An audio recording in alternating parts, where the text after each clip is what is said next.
desse momento em que hoje estamos seguindo a ordem do Evangelho, né? Então vamos começar o capítulo 10, estudar juntos aqui hoje. Se você desejar participar conosco, pode mandar uma mensagem pela Rede Amigo Espírita ou pelo Facebook da Federação Espírita Paraibana.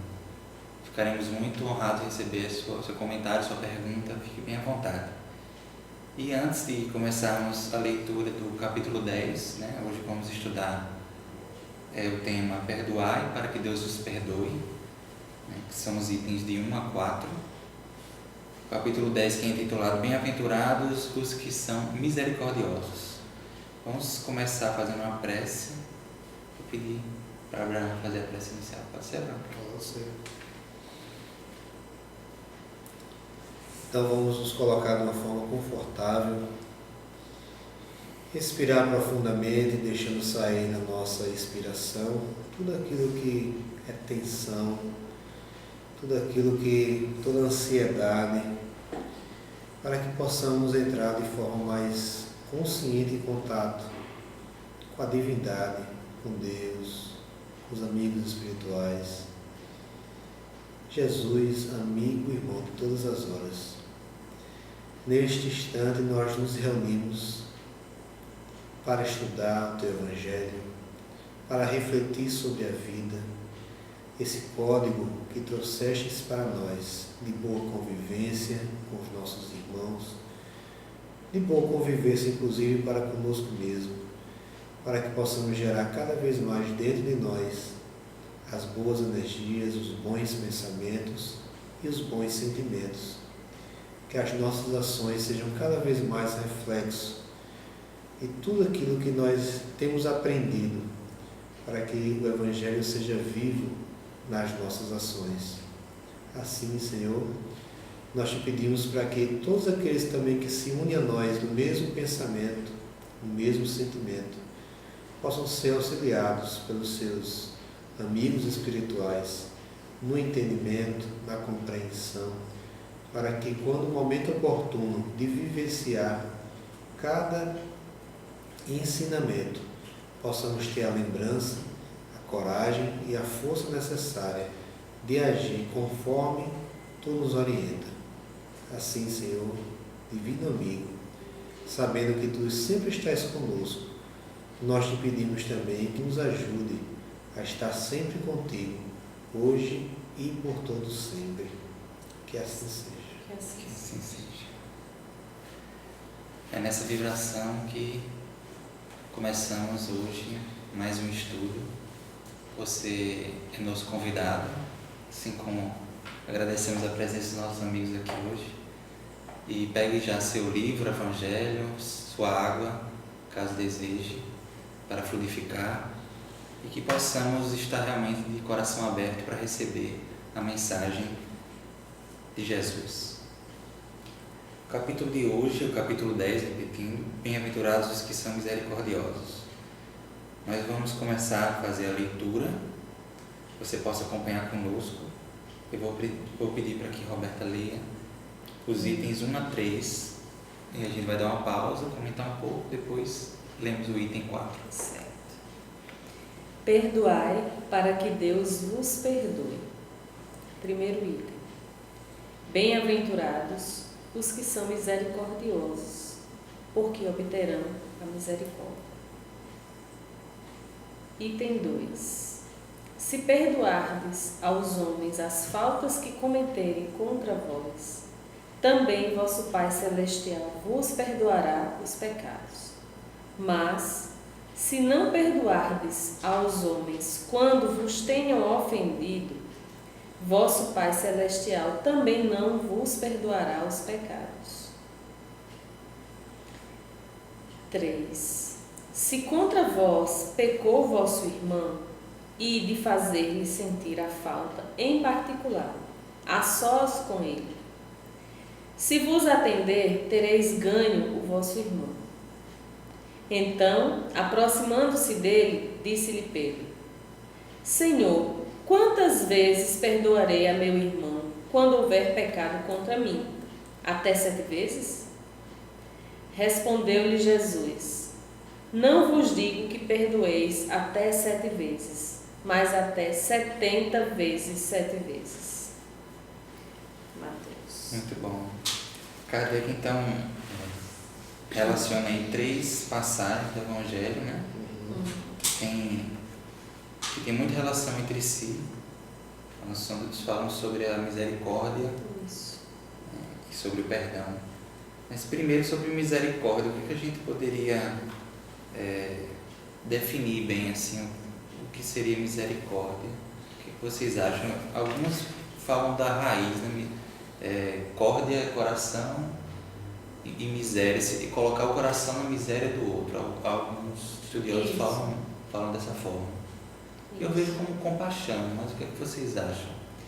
Eu acho que sentir a misericórdia, né? Realmente o core, que é o nosso coração, acho que é o centro do nosso organismo vital, né?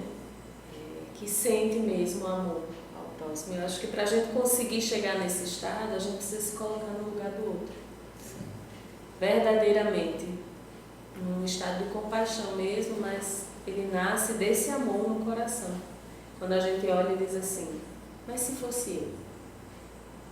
Será que eu também não poderia um dia cometer esse mesmo erro, ou esse mesmo pecado que foi contra mim? Né? E aí eu acho que é onde nasce a misericórdia.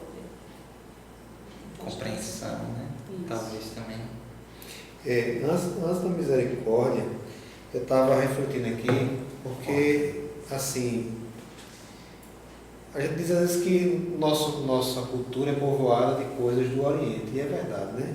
O próprio Jesus viveu no Oriente. O judaísmo é do Oriente. Então, compreender essa cultura, né, e o contexto em que ele vivia, às vezes é essencial para entender as falas, até o que o Evangelho traz com relação aos conceitos, né? Quando ele coloca assim no item 2, se não perdoares aos homens quando vos tenham ofendido, vosso Pai Celestial também não vos perdoará os pecados. Aí me vem em mente o contexto de época, né? Porque assim, se nós pensarmos que Deus, pelas características que nós já temos aprendido, é soberanamente justo e bom, em todas as perfeições, toda a perfeição emana de Deus, então você condicionar, como está aqui no texto, que se a gente não perdoar, o Pai Celestial também não vos perdoará o pecado, soa como se Deus agisse a reboque das nossas ações, ou da nossa decisão. E aí é uma imagem de Deus muito humana, né? Muito humana e também que variava de acordo com o humor. Eu perdoo, não perdoo. Era uma espécie de barganha, né? Uma barganha, eu costumo dizer aos alunos assim, olha, existem várias formas de você aprender algo. Você pode ser por uma barganha, pode ser uma chantagem. Se você não se comporta desse jeito, você não vai ter, a gente diz as crianças, né? Isso. Ou adolescente. Se você não fizer a sua tarefa, você depois não vai poder jogar o videogame. Não é? Às vezes um condicional. Mas você pensando no Pai Celestial, até que ponto esse condicional, como está aqui, ele é real, em essência, ou ele é fruto do entendimento que se tinha à época do Deus, da divindade, né? Do Criador de todas as coisas. Então, quando eu fiquei refletindo sobre isso antes de vir na leitura e nesse momento, me veio a ideia da noção que nós temos hoje, cada vez maior, do Pai Celestial. E aí eu remonto, por exemplo, ao simbolismo de que na Índia, por exemplo, você faz a reverência no Namastê. Você diz, o Deus que está em mim saúda o Deus que está em você. E aí você começa a pensar que, se nós somos filhos de Deus, tu é filho de Deus? Sim. Deus? Tu acha que tu é filho de Deus? Então, partindo do princípio que nós acreditamos, sabemos que existe um princípio criador de tudo, e que é soberanamente justo e bom, perfeito em todas as dimensões, nós como essência saímos dessas mãos, vai usar uma analogia, né? Dessas mãos divinas, fomos criados por Ele. Então essa essência nossa, que nós somos, ela é uma essência divina.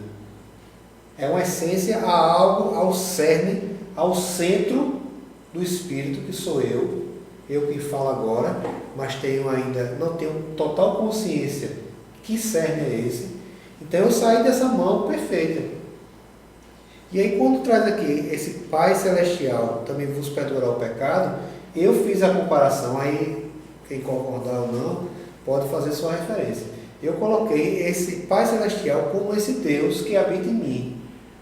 Porque temos aprendido no Espiritismo que o nosso próprio juiz, quando nós desencarnamos, ou seja, quando o corpo morre, não vai ter um tribunal, né? Justamente. Não vai ter um tribunal para nos julgar e punir. O tribunal é a própria consciência dos erros cometidos, dos acertos cometidos. Então, esse tribunal interno de autoconsciência, eu associei a esse Pai Celestial de perdoar. Ou seja, eu sei que eu tenho erros, que eu cometi contra o outro, e por que eu não estou perdoando o outro, que ele também é igual a mim? Se a minha consciência, né, superior sabe disso, por que eu não estou deixando agir, né? Deixando que ela perdoe? Se a minha consciência sabe que eu também erro. Né? Que eu também erro. E tem um movimento também, é o seguinte, a gente só dá aquilo que a gente tem. Na hora que eu me movimento para fazer o bem, por exemplo, para fazer a caridade, na hora que eu me movimento para fazer uma escuta a você, a lhe tocar, a lhe dar aconchego, eu abro espaço dentro de mim para que isso primeiro brote em mim e para poder chegar no outro. Na hora que eu vou facilitar um conhecimento, eu precisei que esse conhecimento primeiro nascesse e brotasse em mim, tivesse um terreno fértil para brotar, para chegar no outro. Então, todo movimento que eu faço em relação ao outro, eu tenho que fazer com que ele primeiro nasça em mim. Que é o que está quando você diz, quando você associou o Pai Celestial a essa consciência que cada um de nós, né, tem, a nossa consciência superior, que é o que fica, né, com a gente, com o nosso espírito. Então, se o vosso Pai Celestial, se você não perdoa o outro, o vosso Pai Celestial, digamos, sua própria consciência também não vai lhe perdoar. Porque você sabe, no fundo, que não está perdoando algo que nem você mesmo você está conseguindo fazer. Muito bom. Não associando que, obviamente, Deus Deus é uma ideia panteísta, né? É. Que nós compomos Deus, não. Mas essa partícula de vida que é a essência, ela vai se manifestar com relação ao que é certo. Também tem a questão do conceito, do que é certo e o que é errado. Mas aquilo que está fazendo bem ou não. Tanto para mim como para outro, né? Que está ético, né? De acordo com as leis. Que está ético, com a ética cósmica, com a ética com a lei universal. divina, né? Com a lei divina. E como o livro do Espírito nos diz que a lei natural, a lei divina está na Isso. consciência. Né? Exatamente, que é essa Faz muito consciência. sentido. Interessante, Abraão, que alguns estudiosos comentam que Jesus às vezes fala meu pai, e às vezes ele fala vosso pai. O meu pai, quando ele fala o meu pai, alguns interpretam que ele está falando do pai no sentido mais sublime, né? Aquele Deus perfeito, aquela inteligência suprema. E o vosso pai seria justamente essa visão do que o ser humano se identifica e consegue alcançar com a sua consciência. E aqui justamente ele fala, né? O vosso pai vos perdoará, se também vós perdoares.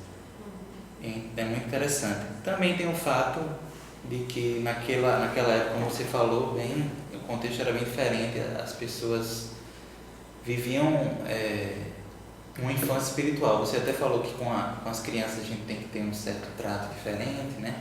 Existe essa negociação ainda com a criança de, não, você faz isso porque depois você vai ter uma recompensa.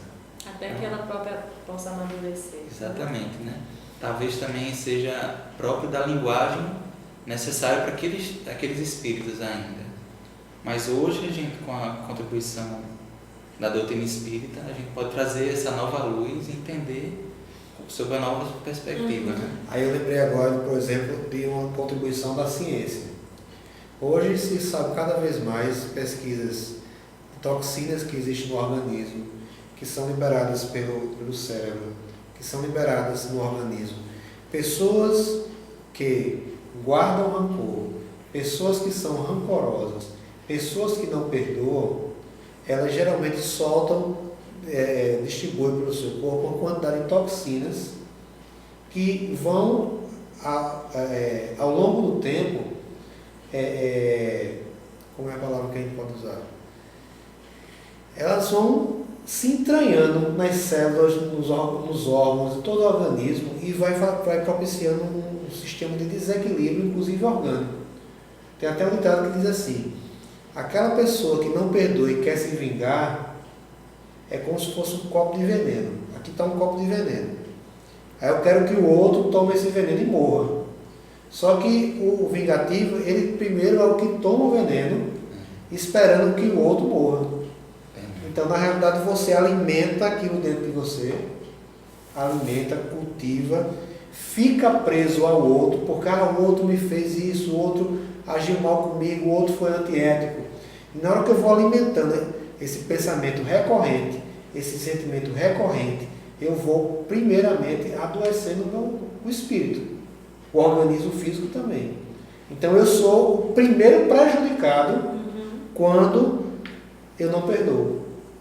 O primeiro prejudicado, porque eu me adoeço.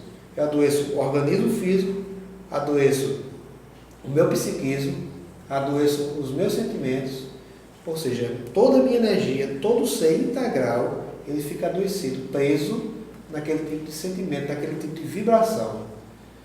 Né? E aí você entra com física quântica mostrando que hoje o universo também ele é vibração. Da forma que você vibra, da forma como a própria física fala em relação da repulsão e da aproximação dos fluidos, das energias. Por isso que diz, bem-aventurados e misericordiosos, né? Porque quem está nesse estado de misericórdia, de perdoar, de amar, entra em sintonia com essa vibração maior, né? Que é a lei de amor. Exatamente. Né? Obterão misericórdia justamente. Isso. Por estar em sintonia. Por estar em sintonia, por estar coerente, a consciência tranquila. Se eu estiver falando demais, vocês me cortem, viu? É isso. Porque no terceiro aqui eu estava vendo a ética que Jesus começa a construir. Né? Porque se você contra vós pecou, vosso irmão, vai com ele só, conversar com ele para resolver o problema. Aí às vezes aconteceu um problema meu contigo, aí às vezes a pessoa alardeia para todo mundo, para Deus e o mundo, e não vai ter com você a conversa para resolver aquele problema. Poxa. Nessa época aí ele já dizia, vai ter com o irmão, porque se você, como é que ele diz? A sós com ele, se vos atender, tereis ganho um irmão, porque ele vai ver que você foi ético, que você não maculou a imagem dele para ninguém, que você foi resolver o problema diretamente com ele, aí você teve ética. Então ele vai dizer, não, aquele camarada ali é ético, é um camarada que tem valor. Então você, por isso que ele coloca, que você terá ganho o seu irmão. É um pensamento muito atual, né? É. Não é, Abraão? Muito importante mesmo nos dias de hoje. Onde a gente convive através desse contexto das redes sociais com uma interação maior, né? Constante com as pessoas. E a gente precisa trazer realmente para o nosso coração essa ética de Jesus. Ao falar com o outro, onde quer que seja, se for ofendido, né? Procurar resolver primeiramente com a pessoa, né? E de fazer sentir a falta, em particular. Você vê como ele tinha essa preocupação da descrição, da construção da paz, né? Jesus trazia uma mensagem pacificadora muito forte. E a gente às vezes nem percebe, né? Essas passagens elas passam às vezes despercebido, como a ética de Jesus é muito contemporânea mesmo. E essa parte dos 70 vezes 7, né? Que é muito conhecida, quando Pedro pergunta quantas vezes deve perdoar o irmão que houver pecado contra mim. Já que tem pecado, eu gostaria até de falar, porque pecado é uma palavrinha também que dá uma polêmica danada, né? Porque se criou uma teologia, uma mitologia até por trás dessa palavrinha, mas se a gente for buscar as origens, eu até dei uma pesquisada, no hebraico é ratá e no grego, que é a língua do Novo Testamento, armatia, e quer dizer desvio do caminho, errar o alvo. Nada daquilo que a gente construiu durante 2000 anos de interpretação. É, na verdade, o ser humano saindo daquele caminho natural que ele tem em direção a Deus, né? a gente tem na nossa consciência o caminho. A essência divina. A essência que nós divina. somos, né? Exatamente. É se desviar desse caminho. Nada mais é do que o pecado, é esse desvio. Por isso que a gente vê recorrente essa figura na fala de Jesus, né? E então ele responde que não só 7 vezes, mas 70 vezes 7 vezes. Aí outra informação simbólica que eu queria trazer para vocês, porque os números na Bíblia eles têm muito significado simbólico, né? No judaísmo, várias tradições, né? Exatamente. Na nossa tradição também, né? Nós temos alguns números que denotam alguns significados. E lá era muito forte, né? Então, por exemplo, o número 3 era o número da lei, o número 4 era o número da unidade, por isso que chama os 4 cantos do mundo, é muito falado. E o número 7 era o número da perfeição. E naquele período, segundo as tradições judaicas, você deveria perdoar até 3 vezes. Então, nesse diálogo, Pedro estava querendo propor um pouco a mais, né?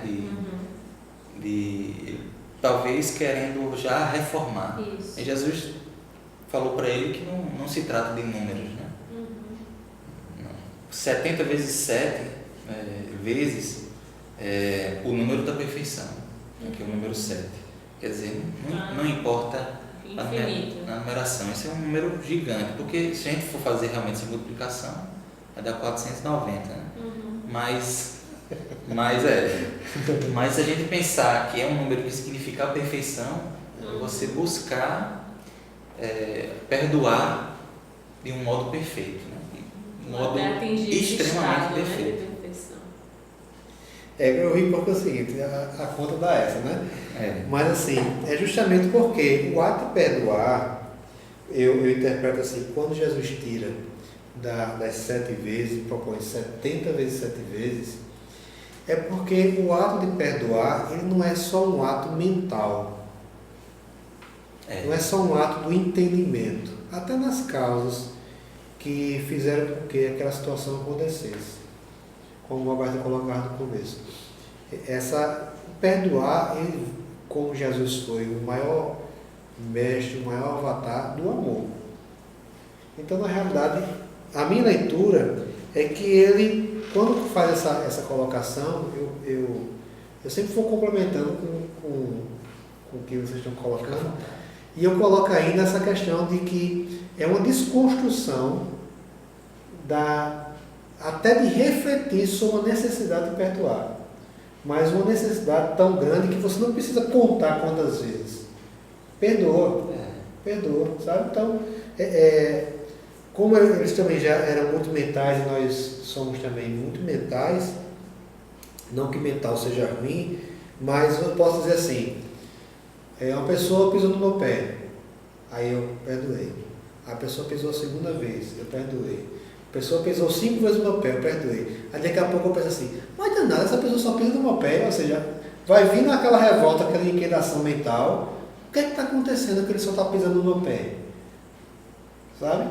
Então você vai trazendo para a mente a quantidade de vezes que aconteceu, a recorrência, tentar achar um motivo. E aí você sai do foco de perdoar. Não, perdoa.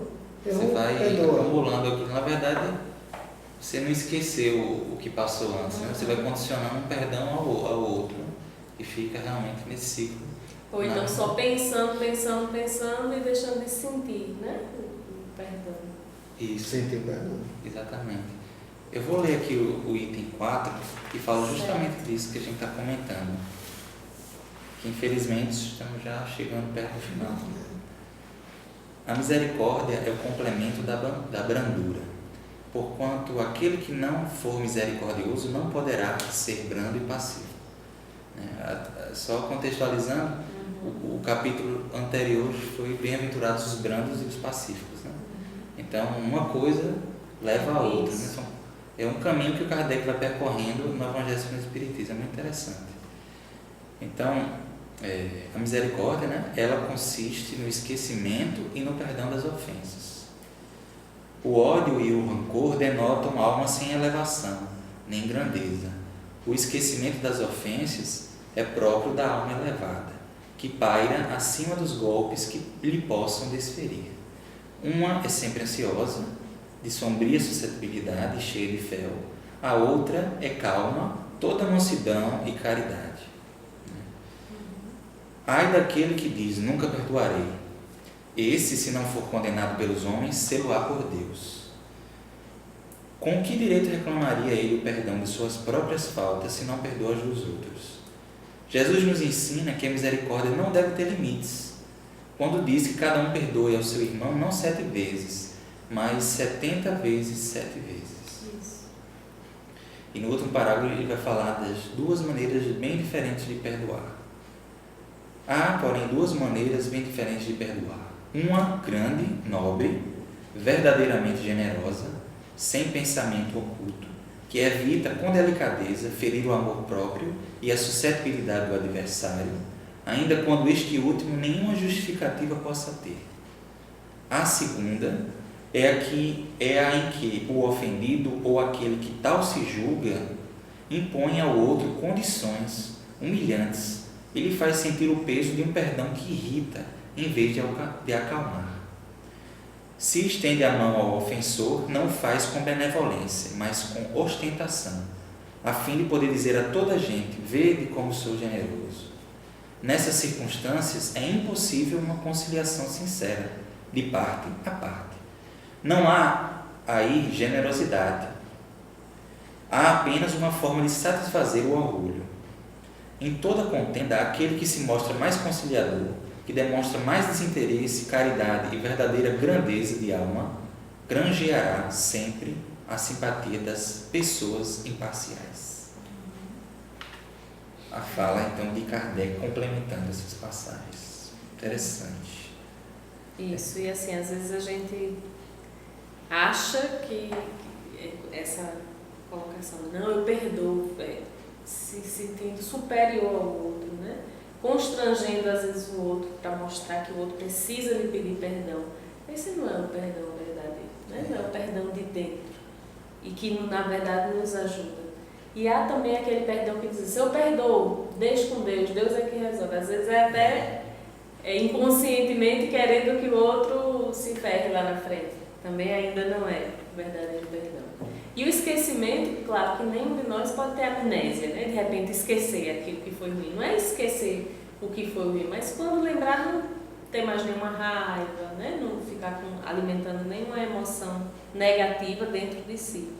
E realmente compreender que se o outro errou ou lhe agrediu de alguma forma, é porque ele ainda não está em condições de dar o que pode dar, que é aquilo.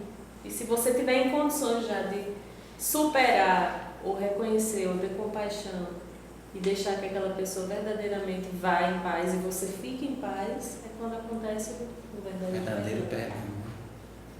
Realmente, porque quando ele fala disso, ele fala em esquecimento e perdão das ofensas, né? Esquecimento é problema de memória, não é só esquecimento. Não é que você vai apagar da sua cabeça, não. Mas que quando pensar nisso, não sentir mais tanta raiva mesmo, né? E nem ficar desejando que o outro pague por isso, né? Exatamente. É justamente trabalhar naquela memória, né? Uma forma de compreensão. Isso. Justamente é o que é a misericórdia, né? Se colocar no lugar do outro, tentar entender as condições do outro. Nós estamos aqui num mundo onde imperam as imperfeições. A gente se a gente não é perfeito, a gente não pode exigir do outro uma conduta perfeita, né? E até com a gente mesmo, né? O auto-perdão. Acho muito importante, né? A gente perdoar as nossas imperfeições. Quanto mais a gente se auto-perdoa, mais a gente tem condição de perdoar fora. Aquilo que a gente tem dentro e traz para dentro, a gente consegue também levar para fora. Então, quanto mais a gente se auto-perdoar, ter misericórdia e compaixão consigo próprio, com as suas imperfeições, reconhecendo que também não somos perfeitos, mais a gente tem condição de fazer isso com o nosso irmão, com o nosso amigo. Muito bom. O assunto está ótimo e a gente poderia continuar aqui falando muito, porque o perdão, com certeza. O perdão assim, é um tema assim, importantíssimo. Quem não precisa e quem não precisa doar e quem não precisa receber, né? Exatamente. Todos. Mas vocês gostariam de falar mais alguma coisa? Eu só queria finalizar a reflexão justamente para que cada um de nós traga a reflexão para si, né? E eu acho que o ponto mais, talvez um dos mais importantes que Jesus nos falou foi orai e vigiai, para não cair em tentação. Às vezes a gente passa tanta coisa na vida, durante anos, e consegue perdoar, consegue passar à frente. E às vezes no momento de invigilância, a gente, com a situação, até a gente diz assim, rapaz, eu já passei tanta coisa, essa situação besta me fez agir desse jeito, né? Às vezes não é porque você já não tem a capacidade de perdoar-se e de perdoar o outro, mas é porque muitas vezes nós estamos invigilantes, como Jesus dizia, para vigiar e orar, né? Orar e vigiar, para não cair em tentação. Então, nesse processo de crescimento, de educação, é justamente um exercício diário. É um exercício diário de autorreflexão, quando eu encontro com o outro, quando as situações vão acontecendo, é um momento de eu sempre estar atento, para não deixar com que essa ofensa aconteça, mas se ela acontecer, eu consiga transpor e perdoar. Então, eu acho que a reflexão final que eu trago é justamente a gente estar sempre olhando para si com esse autocuidado diário. Por isso, talvez a oração logo quando amanhece o dia é tão importante. A gente se reconectar com essa essência para que a gente consiga agir com tudo aquilo que a gente já sabe. Eu acho que é o mais importante. Realmente. Roberta? E é isso, é que a gente possa, que é um desafio mesmo, né? Ninguém está dizendo aqui que é tudo lindo, maravilhoso e fácil. Mas se nós estamos aqui lendo e estudando, é porque a gente já tem condição de lidar com esse desafio e que a gente possa verdadeiramente sentir o amor em nosso coração, se colocar no lugar do outro e exercitar o perdão verdadeiro.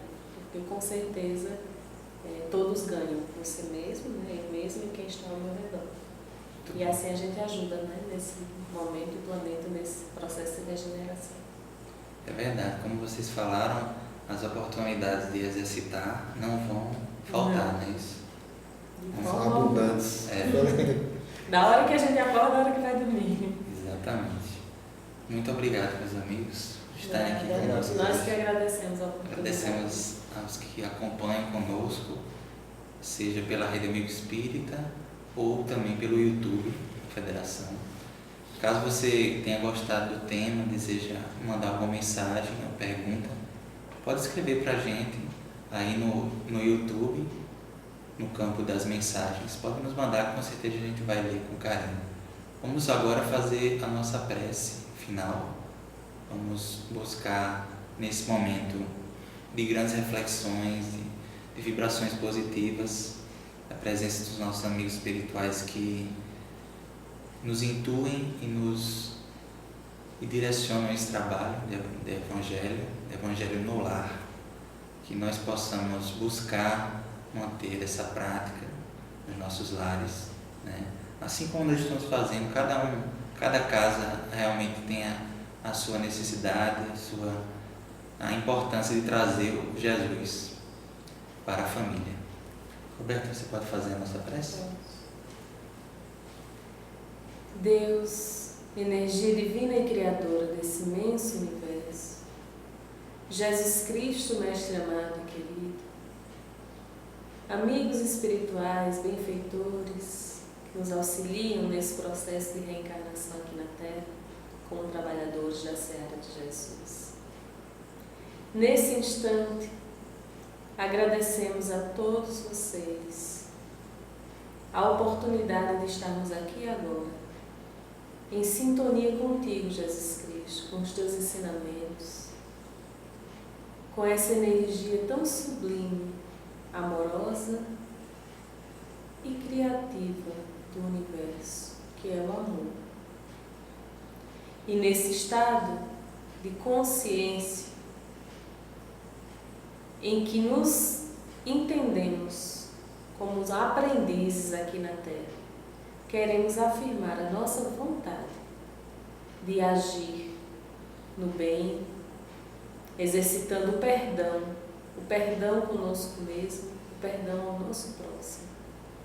E te pedimos ainda, Jesus, por acréscimo e misericórdia, que nos ajude e nos oriente sempre o melhor caminho a seguir. Abençoa os nossos lares, nossas casas, nossos familiares, aos lares de todos que nos assistem nesse instante. Abençoa todas as pessoas desse planeta Terra que necessitam tanto de ajuda e proteção. E assim, Jesus, mais uma vez te agradecemos e te pedimos que esteja sempre conosco e nos ajude a estar contigo, hoje e sempre. Que assim seja. Que assim seja. Dessa forma encerramos mais o Evangelho no Lar. Semana que vem voltamos, continuando a estudar na sequência o Evangelho segundo o Espiritismo. Um grande abraço.